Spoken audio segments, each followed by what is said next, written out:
Hey there, Tony with Culinary Seasons, and today we're going to continue the Exploring the Source interview with Northbound Coffee Roasters in Mount Shasta, California.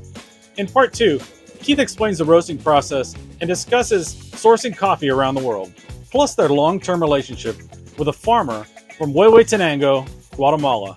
As we get into the interview, Keith talks about his adventure into craft coffee roasting. Let's get into it. In 1999, Jen was working at a cafe as a barista here in town, and they had a coffee roaster that they had moved up from San Francisco. And the person who operated the coffee roaster quit. She knew that I was always interested in coffee roasting, and I went in with a resume to apply for a job. In the next 2 years, I basically learned how to be a machine operator. And that's a lot of coffee roasting, is being able to operate a coffee roaster, making sure it doesn't catch on fire, make sure you hit your marks, and finish it the best you can. And after a couple years, I started to realize there must be a lot more to this, because I noticed that my actions at the coffee roaster affected the way the coffee tastes. And so through this, I was able to learn on their equipment. And as I learned, I sought out help and advice from the industry. I turned to the Specialty Coffee Association, and at that time, there was a group within the Specialty Coffee Association forming called the Roasters Guild. And a lot of the roasters of the Roasters Guild were old school roasters that had been around since the 80s and 90s, and they were ready to pass the torch to a new generation. And I was 30 years old and ready to absorb it all. And luckily, they took me under their wing, and I started learning from these folks. And it's, I guess that's when I really started to go down the rabbit hole of coffee and craft, and you know, the folks that I learned from then, I'm still in touch with today, and I make connections in the industry that have lasted until today. You know, these are all predetermined roasts for us that we've developed over time at the cupping table. So we're going for a specific taste profile, and that all started at the cupping table, and now we're attempting to repeat those things here. This is Stormy. She is our roaster, and this is our Probat UG15, was made in 1956, which is also our roaster. This machine is special. Probat doesn't make this machine anymore. These machines are hard to find. We scored this machine in Switzerland and had it shipped over and refurbished. There's not a whole lot of modern updates on it. The main one is that we put in a bean probe, and this probe right here is connected to her computer, and it's telling us the internal temperature of the roast as it's happening. It's also timing it out. But other than that, we are basically roasting as this coffee roaster was roasted on in 1956 when it was made. So it's sort of an old school approach. This machine is special because there's so much cast iron in it. This whole faceplate, this part is cast iron. The barrel on the inside has cast iron fins, which means that there's a lot of temperature stability. The machine heats up. Once it's heated up to temperature, it's super reliable. It will repeat over and over again the same quality of coffee. You're retaining that heat throughout. Retaining that heat, yes, absolutely. So this coffee roaster is special in that way. I'm really particular about things, and I really always wanted one of these roasters. When we first started, I couldn't find one of these roasters, and I bought another German-made roaster that was a 1936 roaster by a German company called Barth that was in Hamburg, Germany until I purchased it. We quickly outgrew that roaster. It was only a 7-kilo roaster, and this is a 15-kilo roaster. I love that roaster, though. It was sweet. I love old functional things. These are all coffees that we purchased and that have been vetted, and she has her next roast loaded in here, and when the time comes, the green coffee drops into there, and then this is the coffee now as it's roasting. It went in green, and you can see that it's sort of a straw color right now. Are we at like 5 minutes? 6 minutes. 6 minutes. And so she's monitoring the color of the coffee here, but she's also monitoring it by pulling the dryer out. Coffee puts off audible sounds as it develops. Sights, it develops. It'll go from green to sort of a straw color to cinnamon to brown to eventually like a mahogany, and then depending on how dark you go, I mean, pretty black.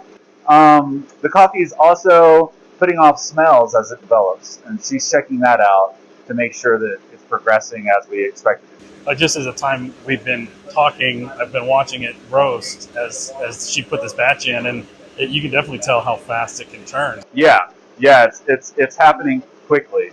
The job of the coffee roaster is to stand right here and monitor it all, because it'll happen.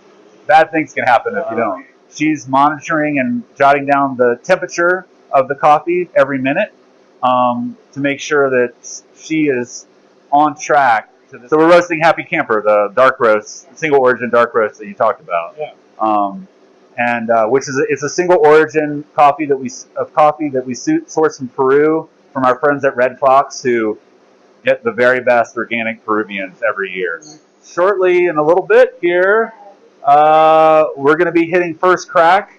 The coffee will be putting off an audible sound, and she'll be making adjustments to the burner. And then shortly after that, the coffee will be done roasting, and she'll be dropping it into the cooling tray. And then from there, we take a sample, and the next day we cup it. And the reason for doing it the next day is just to let it cool enough. Well, it'll cool in 4 minutes, and we can taste it right away. However, the coffee is off-gassing, and as it's putting off gases, it affects the taste. So we found that it's best to wait 24 hours. Yeah.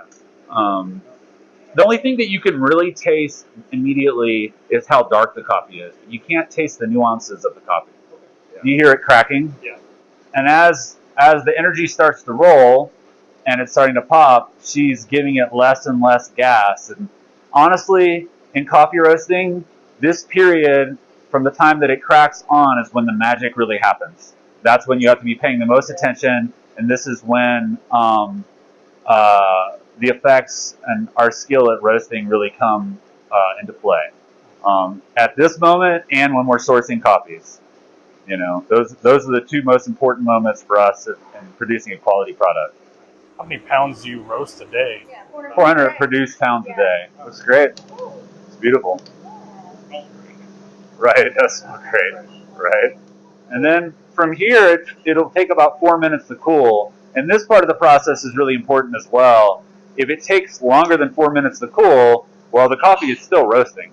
And a number of things can happen. I mean, for one, the coffee can roast a little bit darker. That could happen. It could also get like a baked flavor because the increase in temperature isn't enough for the coffee to really do anything. It'll kind of like flatten and mellow the profile of the coffee. So it's really important that the coffee cools quickly. So here we go.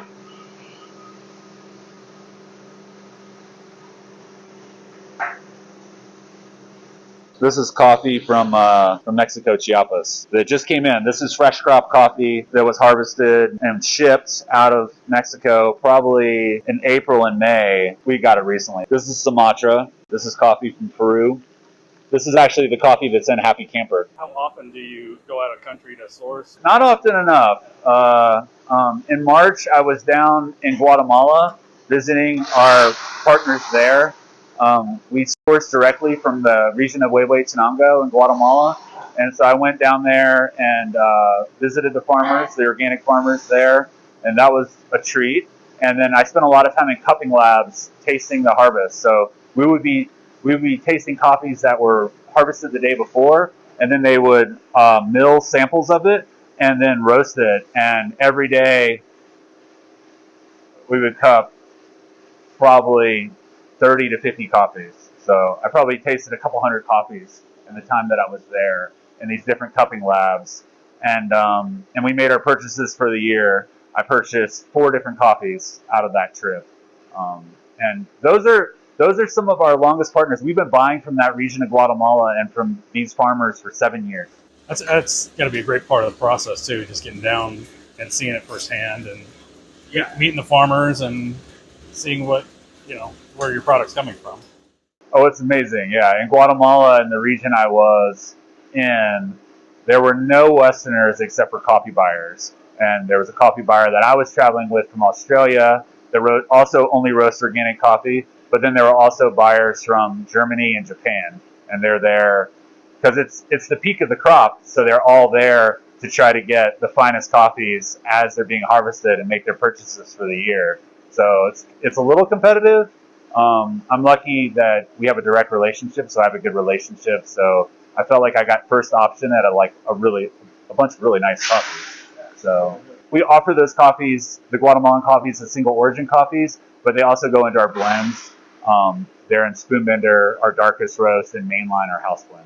It's a humbling experience too, because our perspective on coffee and their perspective on coffee are a little different, and you have to meet in the middle, and yeah, and then it's just as much as I know about coffee and I've learned about coffee in the last 24 years, it's an experience that you realize how little you really know. And I mean, of course, like I'm not a farmer, so I know nothing about agriculture and how that's done, or even the milling process.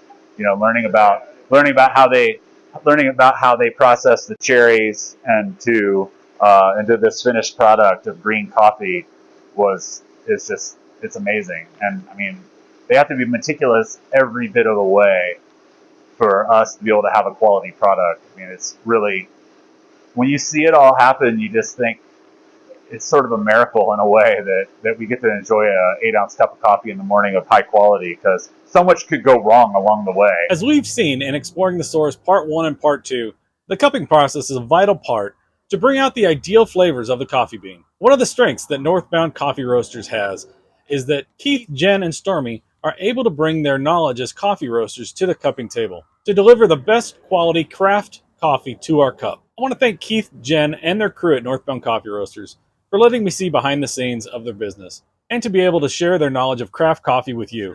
Look for more Exploring the Source interviews at culinaryseasons.com and the YouTube channel, Culinary Seasons. Follow us on Facebook, YouTube, Instagram, and now on Pinterest, culinaryseasons.com.